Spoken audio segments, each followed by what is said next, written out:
생각해 보면 세상을 살아가는 동안 우리는 어떤 행렬 속을 항상 걷고 있는 것 같습니다.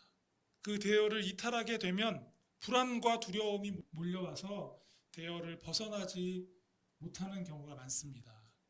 그래서 어떻게든 성공과 안정을 보장한다고 여겨지는 그 행렬에 속해 있으려고 하죠.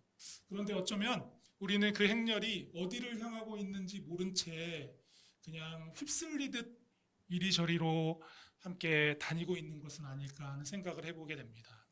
어떤 이들은 사람들이 그 길로 가니까, 많은 사람들이 이 길로 가니까 나도 그 길로 갑니다 라고 대답하겠죠. 당당하게 그렇게 대답할 거예요. 모두가 그 정도는 해야 한다라고 하니까 나도 따라갑니다.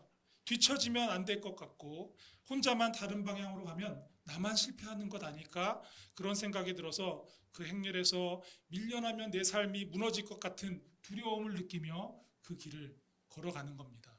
사실 큰 확신도 없는 채 그렇게 걸어가는 거죠. 그래서 우리는 바쁘게 열심히 걷습니다. 멈추면 안 될 것 같아서 계속 걷죠.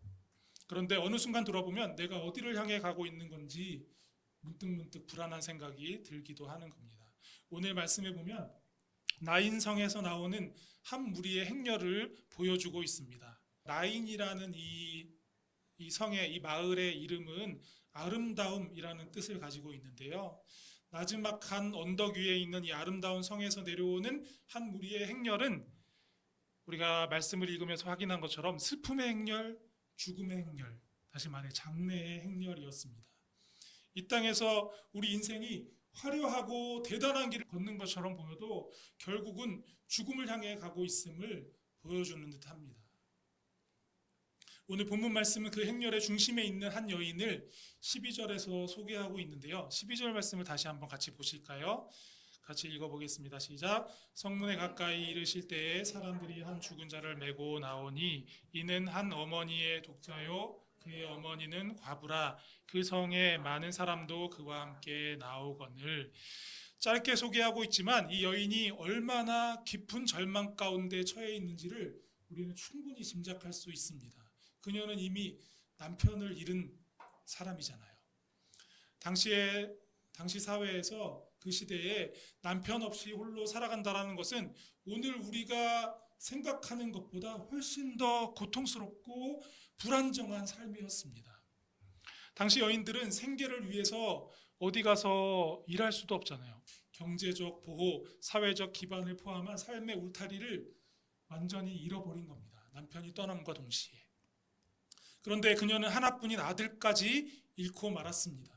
그 아들은 이 여인에게 마지막 남은 희망이었는데, 살아가는 유일한 이유였고 그나마 미래를 기대할 수 있는 작은 버팀목이라도 되었던 그런 아들인데 그 아들마저 세상을 떠나게 된 겁니다. 하나뿐인 아들을 잃은 여인이 얼마나 슬퍼했는지, 얼마나 고통스러워하며 탄식했는지, 어떤 말로 자기의 아픔을 표현했는지 오늘 말씀에는 전혀 기록되어 있지 않아요. 사람들이 어떻게 그녀를 위로했는지도 기록되어 있지 않습니다. 그리고 12절 말씀을 잠깐 다시 보시면은요, 그 성에 많은 사람들도 함께 나오거늘 이라고 표현하고 있습니다. 많은 사람들이 그녀 곁에 있었습니다. 그들은 그렇게 곁에서 힘을 잃어버린 여인을 부축하고 함께 울며 그 장례의 행렬을 걸어갔습니다. 그러나 그렇게 함께 울고 함께 힘겨운 걸음을 옮길 뿐 그 죽음의 슬픔을 멈출 수가 없었습니다. 누가 그 슬픔을 멈출 수 있겠어요? 이것이 우리 모두의 한계 아닙니까? 우리는 누군가의 슬픔 곁에 설 수는 있습니다. 잠깐 손을 잡아줄 수는 있습니다. 함께 울 수도 있겠죠. 이것도 우리가 할 수 있는 너무나 귀한 일입니다. 그러나 그 슬픔을 해결해 줄 수가 없습니다. 절망의 근원을 끊어낼 수가 없는 게 바로 우리의 현실입니다. 그런데 바로 그때 또 하나의 행렬이 나인성을 향해서 들어오고 있었습니다. 예수님께서 제자들과 또 예수님을 따르는 많은 무리와 함께 그 성에 들어오고 계셨던 거죠. 여러분, 이 모습을 한번 상상해 보세요.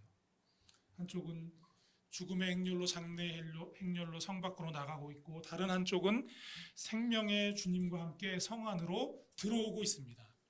더 이상 아무것도 기대할 수 없는 그 장래의 행렬과 하나님 나라의 생명을 품고 오시는 주님의 행렬이 나인성 성문 근처에서 마주치게 된 겁니다. 그리고 그 두 행렬은 서로 비껴가지 않았습니다. 예수님께서 그 행렬을 그냥 지나치지 않으셨기 때문입니다. 여러분 13절, 14절 말씀을 한번 보실까요? 제가 읽어볼게요.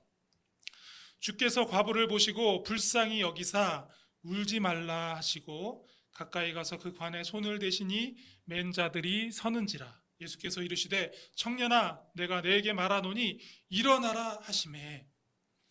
예수님은 장래의 행렬만 보신 게 아닙니다. 예수님께서는 그 행렬 가운데 크게 마음이 무너져 있는 한 사람, 울고 있는 그 여인을 보셨던 겁니다. 그리고 불쌍히 여기는 마음을 가지셨습니다. 이것이 바로 예수님의 시선입니다. 사람들은 어떤 일이 있을 때 그냥 그 사건만 보는 경향이 있습니다. 겉으로 드러난 정황만 살피는 거죠. 그러나 주님은 그 사건 속에 있는 사람을 보셨습니다. 사건의 내용보다 그 일로 인해 누가 울며 아파하고 있는지를 깊이 들여다 보셨습니다. 여러분 지난번에 우리 함께 나누었던 말씀, 백부장이 병든 종을 살리고 싶어서 예수님을 찾아와 만났던 사건 기억하시죠? 병든 종을 살리고 싶었던 백부장은 예수님께 사람을 보내고 또 직접 찾아와서 요청했습니다. 그러나 오늘 말씀 속의 여인은 그럴 기운조차도 없었습니다. 그래서일까요? 주님이 먼저 그 여인을 보셨고 온 마음을 다해 그를 불쌍히 여기셨고 그에게 가까이 다가오셨습니다. 여러분 우리가 주님을 찾기도 전에 먼저 우리를 보시는 분이 우리 예수님이십니다. 기도할 힘조차 잃고 침묵 속에서 탄식하고 신음하며 눈물만 흘리고 있을 때 그 자리에 찾아오시는 분이 바로 우리 주님이시다라는 것을 오늘 말씀 속에 보여주고 있습니다. 절망 가운데 있는 우리를 향한 예수님의 긍휼하심, 이것이 바로 복음의 시작입니다. 여인에게 다가가신 예수님께서 하시는 말씀을 여러분 13절에서 한번 다시 들어볼까요? 예수님께서 뭐라고 말씀하셨죠? 울지 말라라고 말씀하십니다. 아들을 잃은 여인에게 울지 말라라고 하시니 얼핏 들으면 이 말씀이 좀 이상하게 들리지 않습니까? 어떻게 울지 않을 수 있겠어요? 그러나 이것은 그냥 슬픔을 억누르라는 그런 말씀이 아니죠. 감정을 드러내지 말고 격해진 감정이라도 그 감정을 좀 추스려봐라, 감춰봐라 라는 그런 말씀이 아닙니다. 신앙인은 울면 안 된다라는 그런 말씀도 아닙니다. 성경의 곳곳을 보면 성경 말씀은 결코 우리가 우는 것을 부끄럽게 또 부정적인 것으로 말하지 않습니다. 예수님께서 말씀하셨죠. 애통하는 자가 복이 있다. 우리 그 말씀 살펴보지 않았습니까? 그리고 예수님은 나사로의 무덤 앞에서 예수님도 우셨습니다. 그렇다면 예수님께서 이 여인에게 울지 말라라고 말씀하신 것은 무슨 의미일까요? 이 말씀은 주님께서 그 슬픔, 그 여인이 울 수밖에 없는 그 근원적인 이유가 되는 그 상황을 바꾸시겠다라는 그 선포의 말씀인 것입니다. 그러니 우리 사람들이 할 수 있는 말이 아니죠. 우리는 그 상황을 누구도 바꿔줄 수 없지 않습니까? 주님만이 하실 수 있는 말씀입니다. 여러분 14절 말씀을 보십시오. 주님께서 가까이 가셔서 관에 손을 대셨습니다. 여러분 이 모습이 매우 중요합니다. 당시의 유대 사회에서 시체를 접촉하는 것은 부정하게 되는 일이었거든요. 그렇죠? 누군가 시체에 손을 댄다면, 관에 손을 댄다면 그 사람은 부정해져서 상당 기간 동안 정결례를 치러야 하는 그런 상황이 되는 겁니다. 죽음이 부정과 연결되어 있기 때문에 사람들은 죽음을 피했고 죽은 사람이 있으면 그 시신을 피했고 장례 행렬도 위로하기 위해서 가까운 사람들은 함께 했지만 관계없는 사람들은 그 장례 행렬을 피하고 싶어 했습니다. 그런데 주님이 관에 손을 대셨습니다. 사람들이 피하려는 그 자리로 더 깊이 들어가셨고요. 모두가 끝났다고 생각하는 자리, 더 이상 손쓸 수 없다고 여겨지는 그 자리, 상실과 부정과 절망이 있는 그 자리로 가까이 가셨습니다. 여러분 어쩌면 우리의 삶에도 이런 문제가 있을 거라고 생각이 듭니다. 어떻게 해도 도무지 해결할 수 없을 것 같은 마음속의 상처, 우리의 의지와 노력으로 막을 수 없는 나의 오래된 죄의 습관, 그 깊이를 가늠할 수 없는 절망, 불신앙 이런 것들이 말씀 속 죽음의 행렬처럼 멈추지 않고 우리를 끌고 다닐 수 있습니다. 여러분 그럴 때 우리는 어떻게 해야 하겠습니까? 사실 우리가 할 수 있는 것은 없죠. 예수님이 손을 대셔야 합니다. 주님이 손을 대셔야 그것이 멈출 수 있다라는 겁니다. 주님이 우리의 상처에 손을 대시면 그 상처가 더 이상 우리의 인생을 지배할 수 없게 되는 겁니다. 주님이 손을 대셔야 생명의 능력이 죽음을 밀어냅니다. 어둠이 물러가고 생명의 빛이 가득하게 됩니다. 바로 이것이 주님이 이 땅에 오신 이유이고 복음의 사건이 시작된 이유입니다. 사랑하는 여러분, 우리 주님께서 여러분의 삶의 가장 아픈 자리에 가까이 다가오실 줄로 믿습니다. 오늘 이 말씀을 통해서 우리에게 이렇게 약속하셨기에 분명히 그렇게 하실 줄로 믿습니다. 우리가 감추고 싶은 자리, 누구에게도 보여주기 싫은 그런 삶의 자리, 이미 끝났다고 소망이 없다라고 생각하는 그 자리에 주님이 찾아오셔서 손대시는 그 은혜를 여러분도 입게 될 줄로 믿습니다. 예수님께서 죽음의 행렬을 멈추게 하신 이유가 있습니다. 14절 말씀을 한번 보실까요? 가까이 가서 그 관에 손을 대시니 맨 자들이 서는지라. 예수께서 이르시되 청년아 내가 내게 말하노니 일어나라 하시매.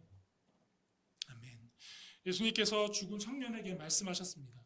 요한복음 11장 여러분 기억하시죠?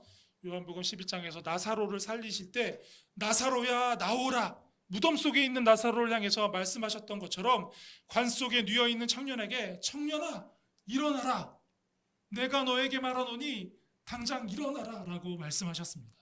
여러분 죽은 사람에게 말할 수 있습니까? 죽은 사람은 우리가 아무리 말을 한다 할지라도 들을 수가 없습니다. 반응할 수가 없죠. 죽음의 권세 아래에 있기 때문에 그렇습니다. 그런데 예수님의 말씀 앞에서는 다른 일이 일어났습니다. 예수님의 말씀이 단순한 위로 격려의 말이 아니라 죽은 자를 향한 생명의 명령이 되었기 때문에 그렇습니다. 죽음의 권세를 깨뜨리는 생명의 능력이 충만한 말씀이 바로 주님의 입에서 나왔기 때문에 전혀 다른 일이 일어나게 된 거죠. 여러분 13절 말씀을 보세요. 죽었던 자가 일어나 앉고 말도 하거늘 예수께서 그를 어머니에게 주시니라고 기록하고 있습니다. 이 사건은 단순히 신기한 기적이 일어난 것 이상의 의미를 가지고 있는 거예요. 예수님은 그 다시 살아난 아들을 어머니에게 돌려주셨습니다. 어머니의 품에 다시 생명의 기운으로 충만한 아들이 안기게 하셨던 겁니다. 그의 삶에 다시 소망이 일어나게 되었고요. 그녀의 삶에 닫혀진 미래가 다시 열리게 되었습니다. 무엇보다 죽음의 행렬이 생명의 행렬로 바뀌게 되었습니다. 그 행렬은 장례를 치르기 위해서 이 나인성에서 내려와 마을 바깥으로 어딘가로 장례를 치르기 위해 내려가고 있었는데 이제 더 이상 그 길을 내려갈 필요가 없죠. 다시 성 안으로 들어가게 된 겁니다. 조금 전까지 사람들을 관에 메고 성 밖으로 나가고 있었던 그 길은 무덤을 향한 길이었습니다. 그러나 예수님이 오시자 그 행렬의 방향이 바뀌게 되었습니다. 무덤을 향하던 행렬이 생명의 역사를 증언하는 행렬로 다시 성 안으로 들어가게 되었습니다. 슬픔으로 가득했던 사람들이 기쁨의 노래를 부르면서 하나님께 영광을 돌리는 그 모습이 펼쳐지게 되었다라는 겁니다. 사랑하는 여러분, 이것이 바로 주님께서 우리의 삶 가운데 일어나기를 기대하시는 일입니다. 내 삶의 안정이 흔들리고 있다는 불안, 내가 쌓아온 모든 것이 사라질지 모른다라는 그런 두려움, 이런 상황들 속에서 벗어날 수 없을 것 같다는 절망에 잠식되어서 그렇게 궁극적으로 우리의 인생 전체가 죽음을 향해 가고 있는 그 우리의 인생이 말씀의 능력으로 죽음의 권세를 깨뜨리고 승리하게 되시기를 우리 주님이 원하고 계시다라는 말씀입니다. 십자가에 달려 죽으셨던 예수님이 죽음을 이기고 부활하셔서 제자들에게 찾아오시죠. 제자들에게 찾아오셔서 그들을 하나하나 다 만나주셨습니다. 죽음을 이기고 부활하신 생명의 몸으로 오셨다는 사실을 그들에게 다 보여주셨습니다. 못자국 난 그 손도 창자국 난 그 허리도 다 보여주셨습니다. 그리고 여러분 한 분 한 분에게 찾아오셔서 우리 주님, 부활하신 주님이 여러분을 만나주셨죠. 그렇게 만나주신 이유가 바로 여기에 있는 겁니다. 여러분, 무엇보다 언제나 말씀을 붙들고 살아가는 여러분이 되실 수 있기를 바랍니다. 말씀은 단지 듣기 좋은 교훈이 아닙니다. 말씀은 오늘도 살아계신 하나님의 음성입니다. 말씀에는 죽은 마음을 깨우고 식어진 믿음을 다시 일으키고 무너진 사람을 다시 일으켜 세우는 그 능력이 있습니다.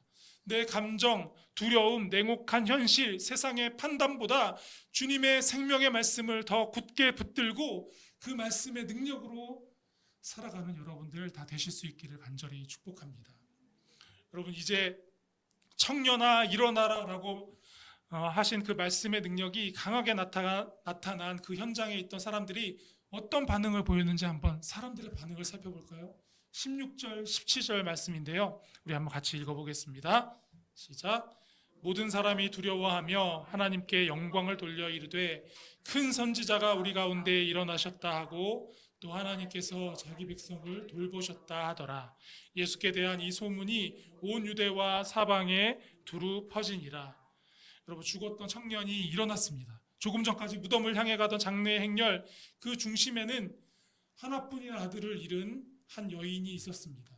남편을 잃고 외아들까지 잃은 여인. 사실 그녀는 단지 개인적인 슬픔을 겪고 있는 사람처럼 보이지만 그렇지 않았습니다. 그 현장에 있는 사람들의 눈에 그 여인의 슬픔은 너무나 익숙한 모습이었습니다.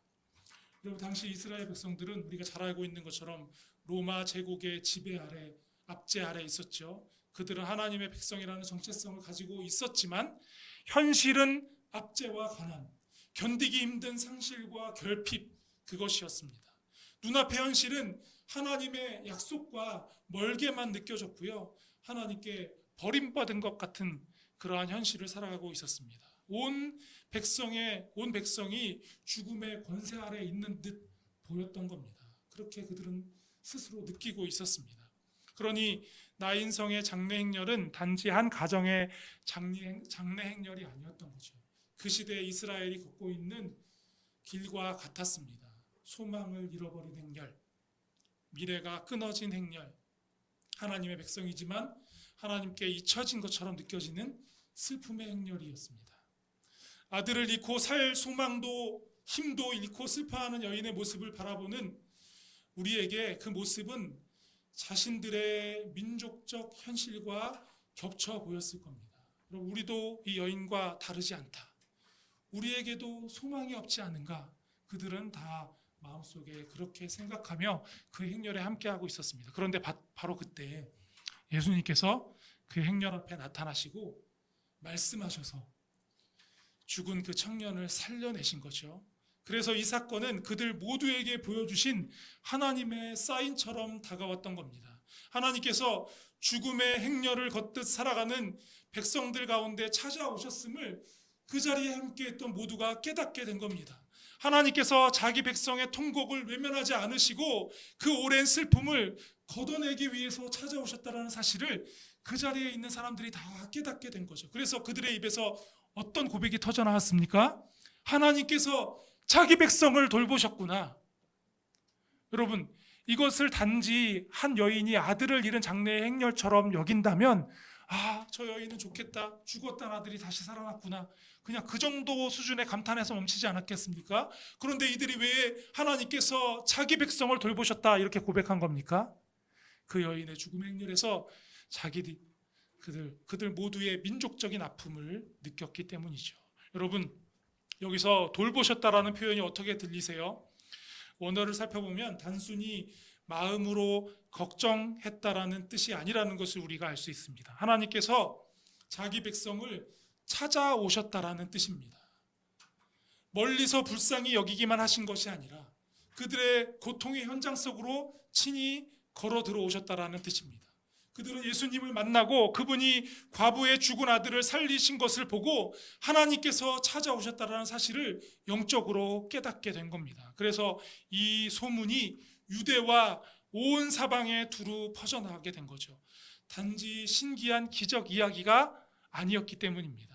이 사건 속에서 자신들의 삶을 변화시킬 소망을 저마다 다 보았기 때문입니다. 하나님께서 우리를 잊지 않으셨다. 하나님께서 자기 백성을 다시 찾아오셨다.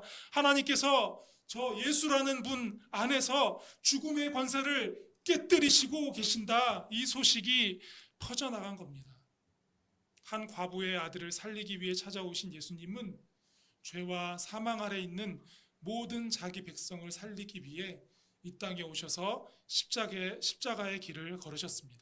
나인성 과부의 아들의 관에 손을 대신 주님은 우리를 살리기 위해 친히 죽음의 자리까지 내려가셨습니다. 청년아 일어나라 라고 말씀하셔서 그를 살려내신 주님은 친히 죽음을 이기고 부활하심으로 죽음의 권세를 깨뜨리신 겁니다. 여러분 기억하십시오. 여러분이 어떤 현실 가운데 있든지 하나님은 여러분을 그냥 내버려 두지 않으시는 분입니다. 절대로 여러분의 눈물을 외면하지 않으십니다. 절망과 낙심으로 무너져가는 죽음의 행렬에 끌려가는 것을 그냥 보고만 계실 분이 아닙니다. 여러분을 찾아오십니다. 여러분에게 가까이 오셔서 친히 손대시고 친히 안수하시고 회복시키시고 다시 살리실 것입니다.